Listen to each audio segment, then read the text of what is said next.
I've been called a racial slur, like a spick. Recently, I was on a dating app, and this guy, he wanted me to go like meet up with him at his house. And I was like, why don't we go out for coffee first? And he was like, what? He's like, oh, you're like almost like hitting 60 years old. You're looking like you're 60 years old, and you want to go and you want to meet coffee on a hookup app.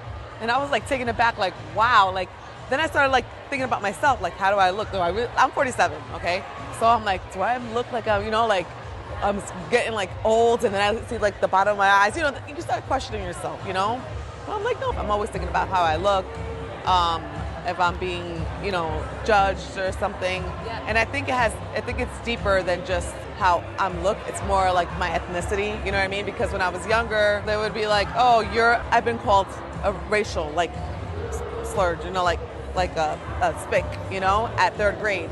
So, and I didn't know what that word was, like, you're a spick, And I asked my teacher, I was like, what's a spick? Because this kid keeps calling me that. She never responded, but as I got older, then I found out what it meant. So for me personally, it wasn't like as a woman thing. It's just me as a person, as an individual person, and my ethnicity. So I always feel like people are looking at me because I'm a Latina. You know what I mean? But I've learned to love myself, embrace my culture, and I do love my culture. I love who I am. I love everything about myself, what I do. I love the way I feel like I dress sexy, because that's what I love to do. That's what makes me feel good. I talked to my sister, of course, and I was like, this is what this guy says. He's like, no, that's not your problem. That's his problem. He has the problem. You know what I mean?